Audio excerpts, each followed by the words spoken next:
Hello, everyone. I'm Dan Forbes. I am founder and host of the Lead with Giants community, which is a social media community that focuses solely on leadership development, personal development. We meet across all the primary social media platforms like LinkedIn, Google Plus, Facebook. We have groups there. The Lead with Giants tweet chat on Mondays, 6 p.m. Central Time.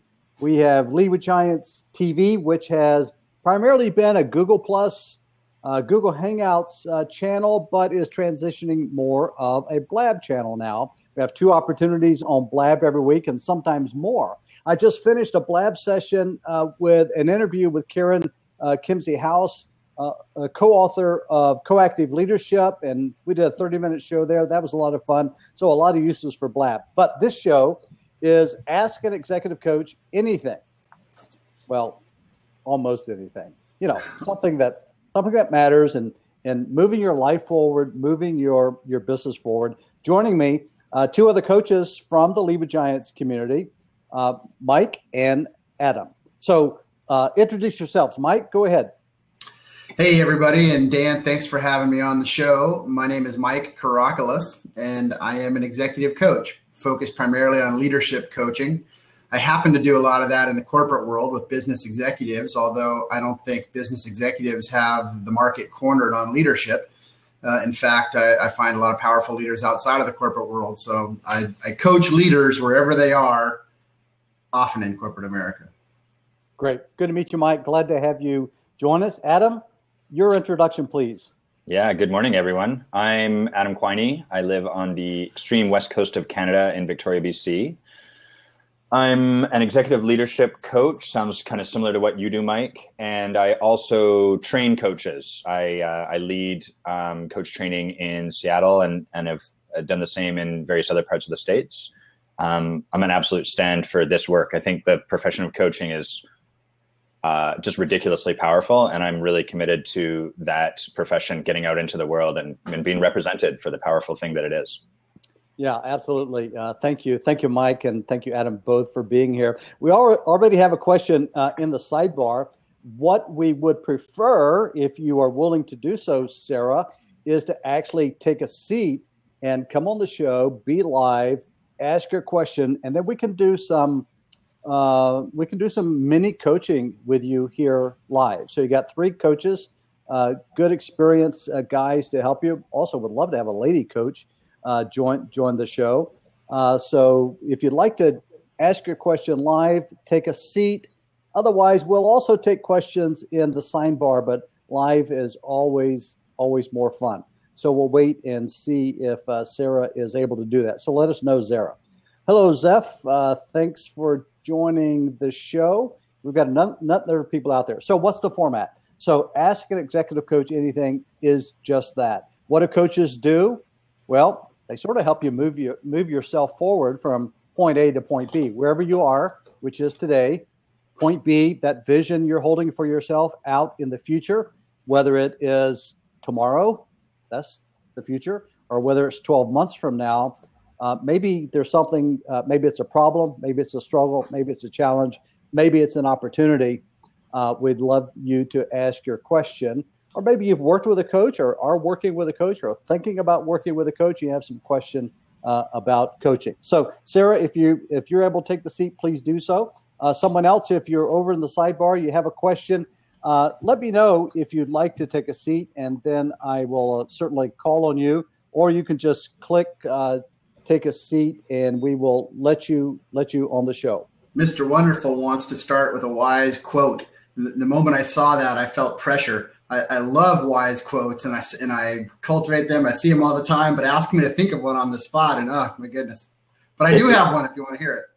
Okay, then I've got one. Go ahead. Okay, the first one that came to mind that I often like to use is Henry Ford's quote, and I may not get it exactly right, but it's whether you think you can or that you can't, you're right. Yeah, that's a good one. That's a good one. The one that came to my mind, no surprise, if I've seen further than others, it's because I was standing on the shoulder of giants. Wonder where that came from. Wasn't that Einstein? Lead with Giants. That's Isaac Newton. Isaac Newton. As a matter of fact. Yeah. How about you, Adam? Got a favorite quote? Yeah, well, Mike, it's funny you say you immediately felt pressure. I was just looking at this chat bar down here and it says type something cool. I'm like, oh crap, I gotta think of something cool now too. Right. Oh my goodness. It's kind of a take on what you had shared, Mike, kind of in that same vein. It's by a coach named Jody Larson, who said, you're always winning the game you're playing. And so if the game you're playing is staying safe, then you're getting better at staying safe and making that particular game look good. If you're playing the game of stepping past your fear, doing what terrifies you, then you're getting better at that one. I love that. Yeah, that's a great one. I love that. So, well, let's go back to Sarah's question. Looked like she's not able to take a seat. So Sarah asked, how can I start my own company if I have some ideas? So let's just sort of pretend you're in a coaching session. Someone has come to you, and that's their main that's their main question. How would you lead them forward in their thoughts about that? The question: how can I start my own company if I have some ideas? Who wants to take the first shot? Wow. So if it were just a question posed to me like that, I think the answer would be just do it. Just get started doing it. I think as a coach, there's so much more there to find out. It's such a wide open question. So I think I would want to get curious about, well, what kind of business are you looking to open? What's led you to want to open a business at this time? What would you get by opening a business? How can you envision a future with this new business, and on, just to kind of explore what's underneath that such big question. Yeah, and I think you point out a great thing about good coaches, and that is instead of giving advice and answers, what they typically are going to do are ask questions to help you find that answer that is within you.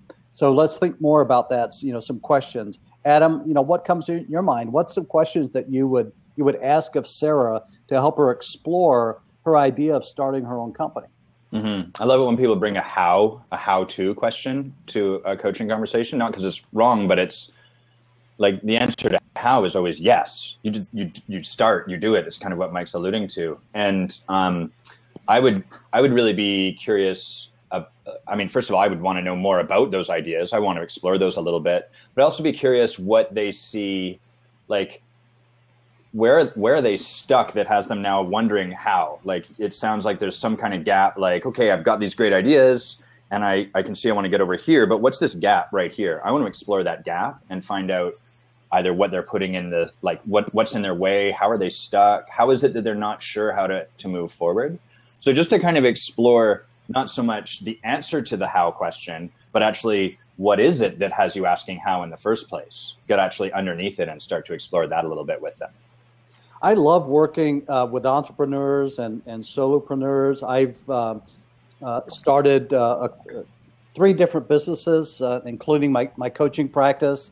So I can really identify with someone who has a vision, a dream, a desire for owning their own business. I mean, for me, there is nothing in the world quite like owning your own business. So, I've tried to fire myself twice already today, and it just doesn't work. But I found, because I also worked for a Fortune 15 company, that I just sort of chafed under a corporate culture that to me was toxic. It wasn't healthy, of course. And that's where I found myself, and that led me out into entrepreneurship. A lot of people have the idea that because they are good technicians at something, that they should start their own company. And there's a really good book that's dealt with that, and it's called The E-Myth, or The E-Myth Revisited, by Michael Gerber. Is that a book, Mike or Adam, that you guys are familiar with? Yeah. Sure is. Familiar, have not read it. Yeah. So, and of course, most small businesses fail.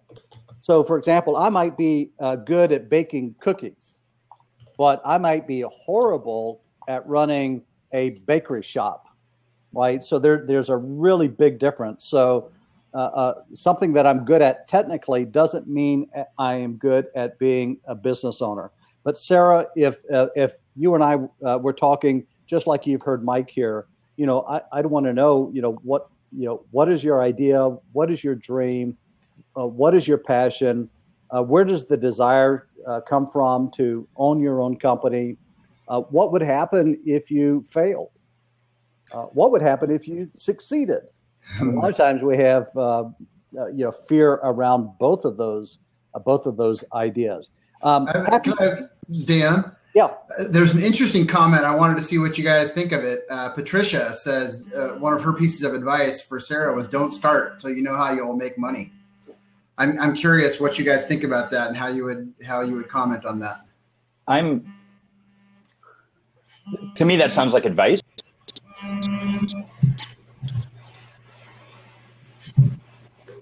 And your audio is muddy. Can you hear me? Try again. Do I sound wobbly? Can you hear me now? Okay, I think you can hear me. Yeah, okay. Mm-hmm. Oh, I think there you we go. lost you again. It's like your internet connection is weak. Your audio is a little weak. Let me take a shot at it because obviously I brought it up because I was dying to add to it, to comment on it. I think it's actually it's wise advice for sure. It's definitely advice and it's wise advice, and I would probably willingly give that advice to anybody. Be sure you know how you're going to make money before you start a company. But then there's another side of me too that says, you don't always play it safe or follow the rules. Sometimes you have to break the rules, and there's a big element of starting your own company that's about faith and your own belief that you can actually do this. And so you may, have a great idea and you believe you can make it work. And once you put things in motion, you start to figure out a whole lot more. You figure out how I'm going to make money. You figure out what makes money, what doesn't make money. So I'm not advocating being irresponsible, but I'm also saying sometimes you just got to follow that passion. Hey, Jason, we'll come back to you in a second. Adam, go ahead. Start my computer.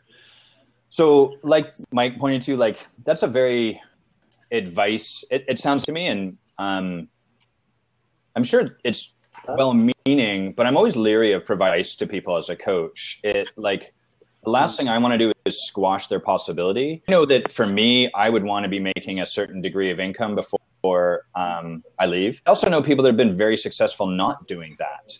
And I'm much more interested in that person over there needs and is in the way of them actually taking this step, rather than me providing what I think they need or is getting in their way.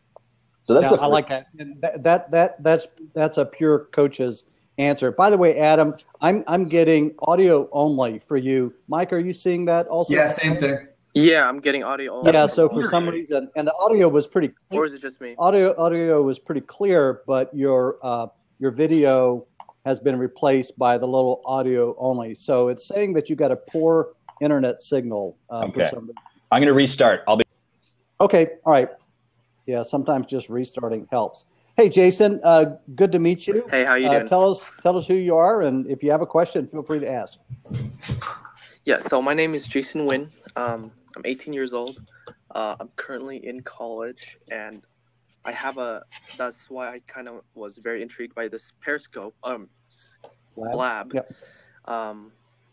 Because I have my own business that I run, and just I'm trying to set my own meeting soon, or talk to the masses, pitch my I guess you could say product. Well, I mean, what do you guys specifically coach in? Mm-hmm. Dan, Mike? Yeah. So first of all, is it a product or a service that you are? It's a service. Fighting? All right, it's a service. So your question, your question is about us. Who do we help? Right. What do you guys coach in? What's your subject or main thing that you guys coach in? I could read your. Yeah. I help people go after what they want. Yeah. Nice. Yeah, and I would say I coach the person. I coach the person, not a thing. I often tell people many times that one what I do is customize and personalize. So I don't have, here's a 26-week program. And by the way, if you want to see what we're talking about on week 17, here's the outline. Here's where you can see it. I have no idea what we're going to be talking about on week 17. As a matter of fact, I don't have any idea what we would be talking about in the next 10 minutes. So everything is customized and personalized. Coaches do operate differently. Some put together a package or a program, and that's what they follow. I think what Mike is saying, what I am saying, at least in our coaching style, is that we coach the individual. So I would have a conversation with you. Where are you today? Where do you want to be in the future? And probably we'd be talking about the strategy to get you from here to there, but also the who. Who do you need to be to get from here to there? Adam, you're back. It looks like wall-to-wall video and audio. What did you do? I restarted my computer. Well, reboot. That's always the famous thing. Turn it off and turn it back on again. Jason, what other question might you have? Do you guys believe in to-do list or like SMART goals? I mean, to-do lists, like I've heard they're obviously very, very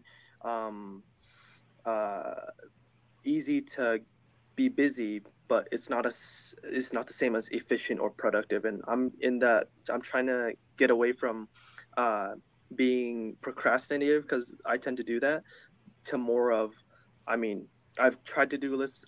I failed epically because I would have just so much on my list. I'm like, okay. And then I listened to, if you guys know who Andy Frisella is, he has a power list, which I really like. What are you guys' outputs on? Okay, I've got the question. Here's how we're going to answer that. Just getting Mike's going to get to ask you a question. Adam's going to get to ask you a question, and I'm going to get you to ask you a question to help find the answer to your question. Okay.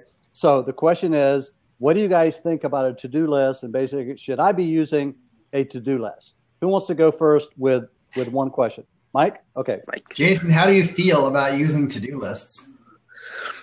To be honest with you, they do keep me busy. But it's nothing passion. It's just, okay, get this done and get this done. I don't really like to-do lists, to be honest with you, Mike. I tried them. Like, I tried for the past 2-3 months, but I think something else is, I think there's better ways to get stuff done rather than a standard to-do list. So, okay. Yeah, great. Mike. Let's go to Adam and see if he has a different question he would ask.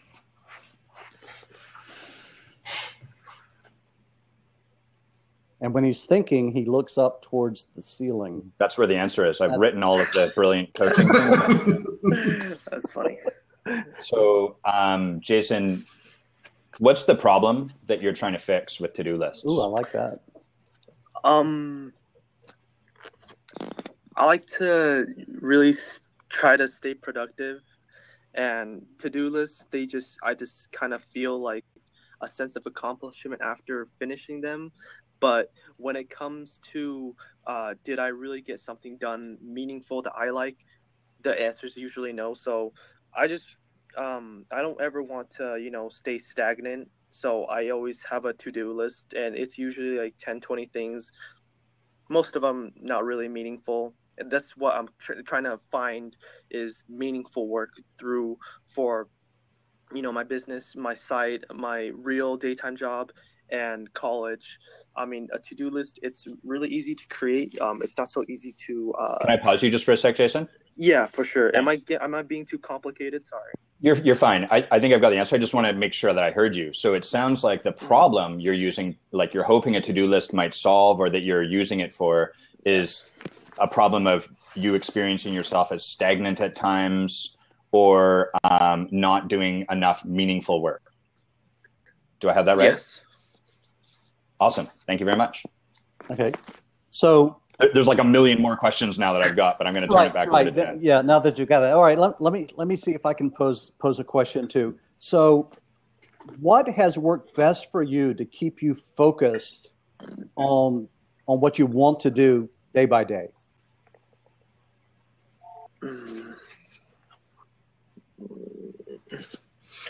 I think just seeing the outcome of, okay, if I can get this done and not procrastinate, I don't have to stress as much. Or what keeps me motivated and focused is just, the end result. Like, what can I do for my customers? What can I do more better? And I just barely started, so it's just a learning experience. It almost sounds to me in what you were saying that the to-do list idea, what I'm hearing is perhaps that it's more of a should. You feel that you should have a to-do list because other successful people use to-do lists, and there's some that actually really promote maybe a certain type of to-do list. And maybe for you to be that successful, you should have a to-do list too. Is that sort of what's going on? Well, I mean, successful people I look up to, they just get so much done in the day, and everyone has the same 24 hours. And I guess my focus would be like, okay, if I can get a lot of things done, I feel, somewhat of, I got something done good for the day. I don't really know. I don't know. Okay. It feels like if you got more done, you'd feel more accomplished. Yeah. If I had a dime for everybody I talk to, myself included, who can get a boatload of things done in a day, checked off a list, and feel like I still didn't accomplish anything, I'd be a rich man. Because part of the challenge there is, how do you know you're getting the right things done? I saw a quote the other day that said, "Life is more than a to-do list." Yeah. Back to you, Adam. That's true. Yeah. So it sounds to me like the problem is really you're not getting a sense of meaningfulness, or like you find yourself often stagnating. And I actually think to-do lists or the ways to solve that problem are a distraction. Okay. They're a red herring. Like, my guess, and check my feet here, but my guess is that you've probably looked at several billion different systems or approaches to like get yourself moving or to be productive or, to sort of overcome this issue. Have you guys heard of Before 5 a.m.'s workbook, and by Joe? He's on Instagram. You guys haven't heard of him? I have a system, and it's just really how to set your goals and create your ideal lifestyle. The monetary value, it doesn't matter. I've spent a lot of money, but staying consistent and staying. So the real question I have for you, results, is something I strive to do because I always want to be. Oh, you froze up. Okay. Oh no. Okay. Oh, you're back. Yeah. Glitch in the matrix, all right. So what I'm hearing is procrastination and not being happy with the results that you've been getting, right? Yeah. What am I missing? Dan, can I take one more step? Okay. All right. Let's see what Adam. See how you are, Adam. Your video was getting sluggish again. I mean, your audio. Try it. Oh, you're good. Then maybe. No, you're not. Hey, Jason, how would you answer your own question now? The one that was, should I use to-do lists? Looks like Jason. Oh, we lost Jason. You know what? I think this is a Blab issue. I think Blab's having problems this week. People over in the sidebar, have you seen the same thing? Have you seen quite a bit of technical difficulties on Blab? The last show that I was on, the person that I was interviewing right towards the end there, lost her. Hey, Zeph, how are you? Great. How is everybody doing? Trying to get Blab to behave itself. Doing great. You've been so active out there. Listen, it's technology. You roll with the punches. It's live streaming. I tell you, and it's roll with the punches. I just hope this isn't beta forever. Anyway, thanks for joining. Introduce yourself, and if you have a question or comment. Hi everybody. I'm Zev, and I have a company called Entrepreneurs that Soar, and we're a web events and live streaming videos production company. Basically, what I do is I work with small to medium-sized businesses, coaches, consultants, food entrepreneurs, and professionals to optimize live streaming to get more clients. And I am here today because I actually mostly for my interns. So I started this company about 4 years ago, started my virtual internship program because I wanted to have a paid forward feature built into the business. And I said, I may not have a lot of money, but I can do something with what I have, right? So one of the biggest things that I, have faced with talents coming into the program, how can I help them? Because our company has an entrepreneurship based. And Dan, you mentioned earlier that you like to work with entrepreneurs, right? So I get them into this program because ideally I want their head and their mindset to be some sort of an entrepreneurial. I want them to run like they're entrepreneurs, because when they go out into the corporate world, right, they will be a little bit better than their peers, I think, in my personal experience and opinion, right? And my question to maybe you, Dan, and Mike is that how can I be a better mentor to them, right? Because when I coach them, what should I be paying attention to or focusing on that can help them prepare to be, when they finish school, college, and get their degrees, how can they be better executives in the corporate world? Because corporate world is totally not my world. I'm more of an entrepreneur. Mm-hmm. So how can I design or customize their internship to help them prepare that mindset going into the corporate world? Because, I'm all about that. Okay, so you are talking about working with entrepreneurs who want I'm working with talents who are probably students, right? Okay. Some of them come in and go like, oh, I need an internship just because I need to graduate. And I'm like, okay. Yeah. And sometimes, they don't really take it seriously because how can I gear them try to boil all of that down into a really succinct question.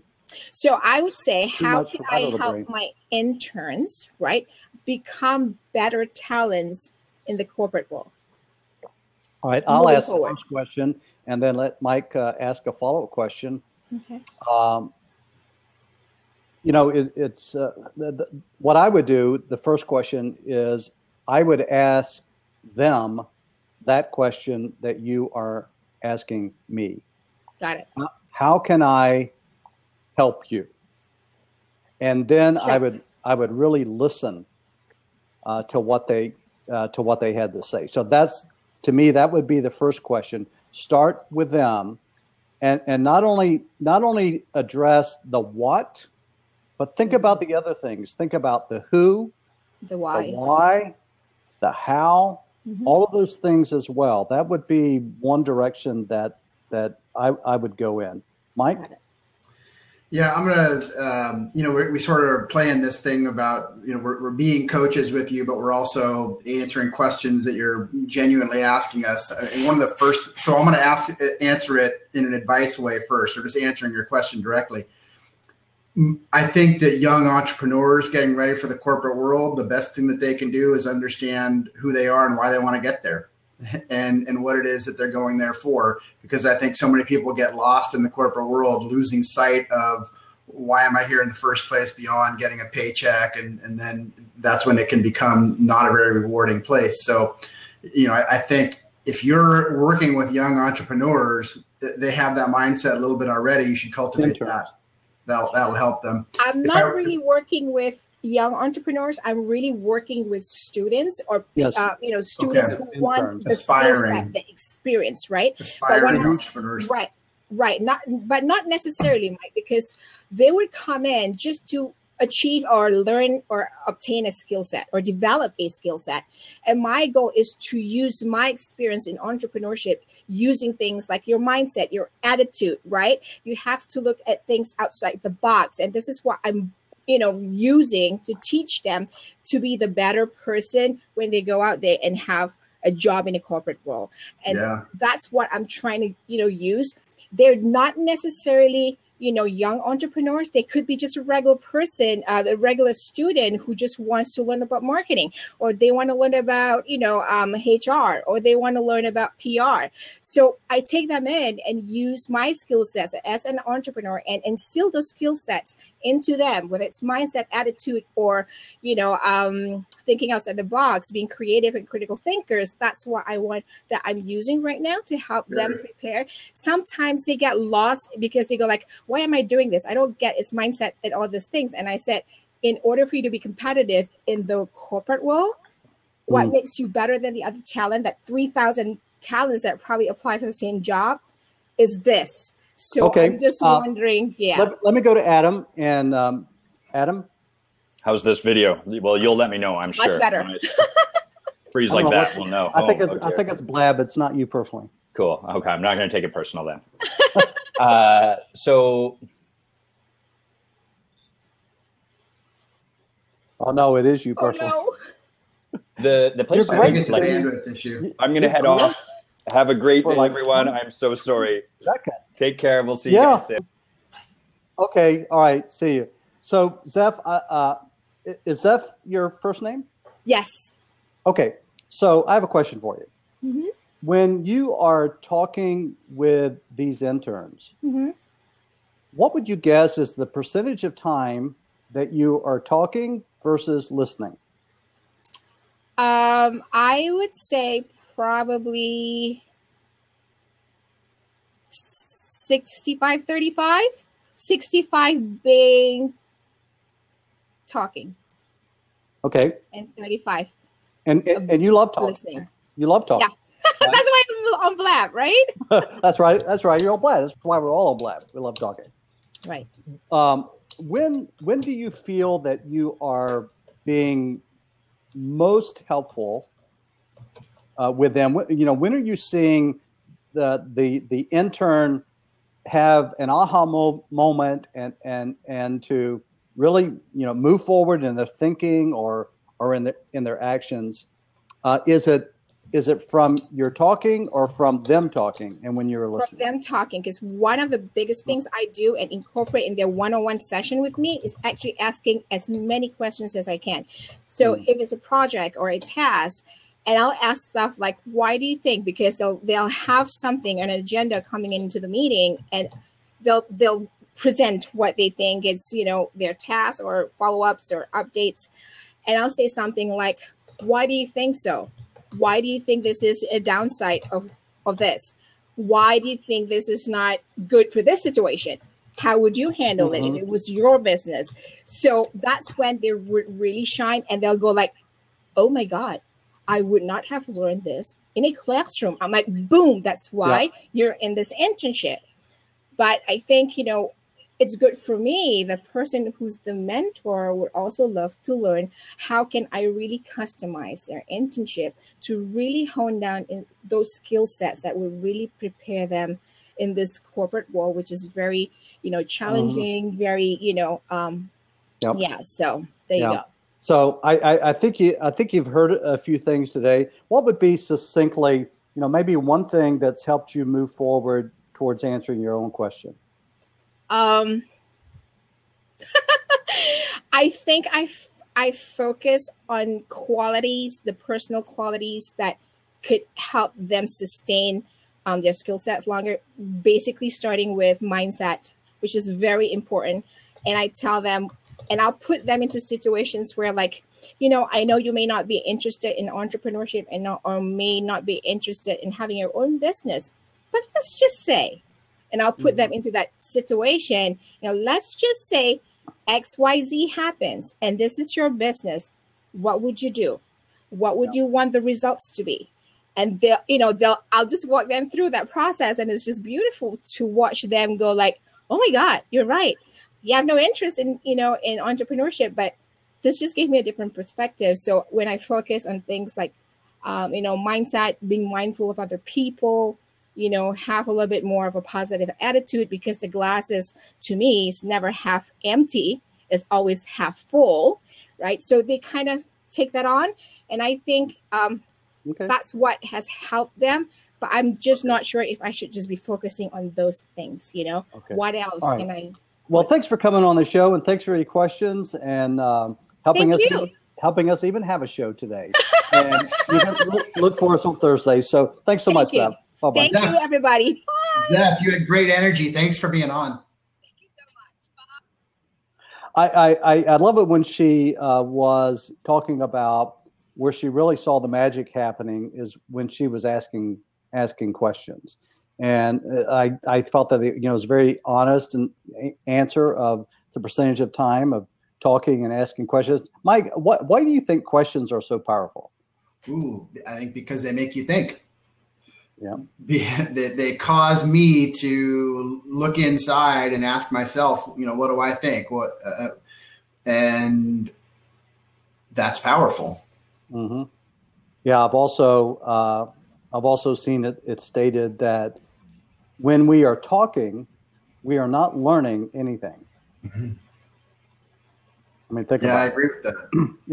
When have you learned something? It wasn't when you were talking and simply spouting off what you already know. We're going to go to 12:45. If someone else has a question that you would like to come on the show, take a seat and ask a question. We've got a few minutes. We can deal with perhaps one more question. So there comes Lisa. Oh, close this down. Hey, Lisa, thanks for joining the show. Glad that you could come in. So myself and Mike are coaches, and if you have a question that you'd like to ask, we'd love to hear it. Actually, I just wanted to comment on what you said, and okay.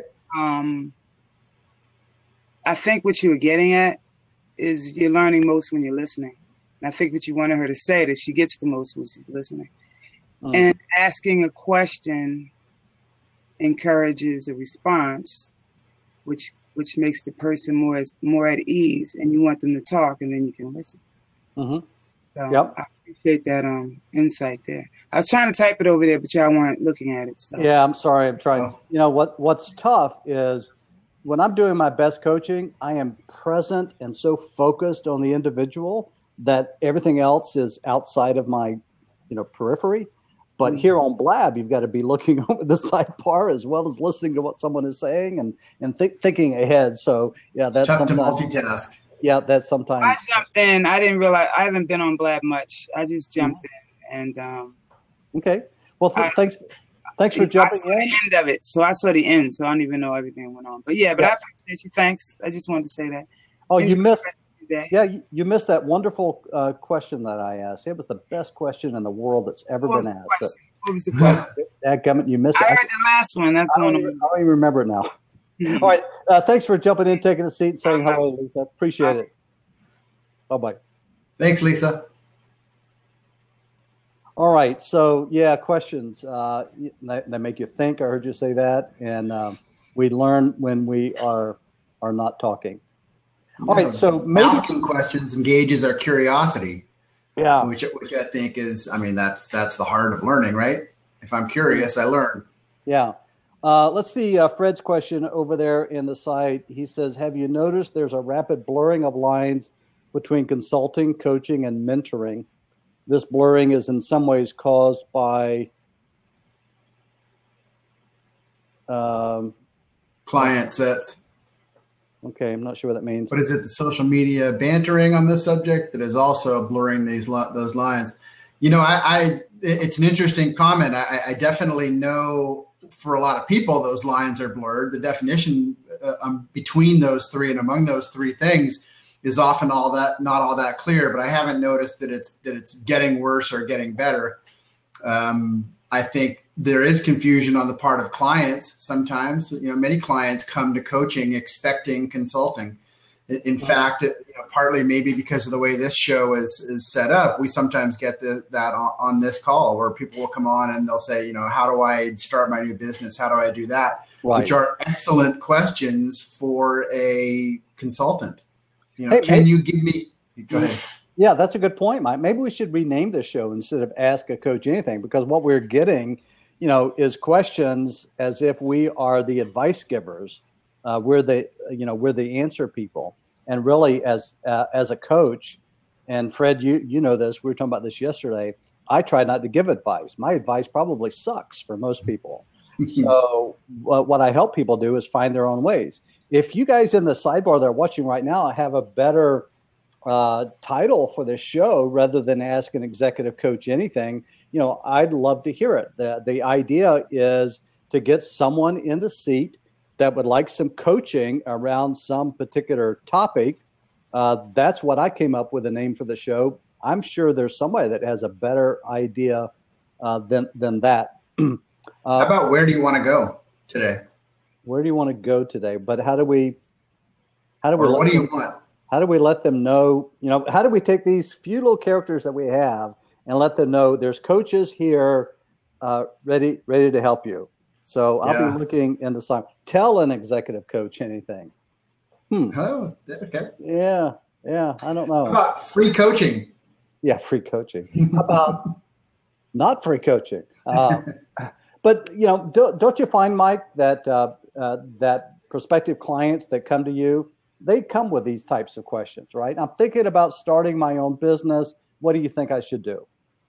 Yeah, that's true. That's often the way that it comes to coaching. You're absolutely right. And so then in a coaching engagement, what you do is you help them start to answer their own question. But I do want to comment on one thing, and it gets back to Fred's question, about this difference between consulting and coaching.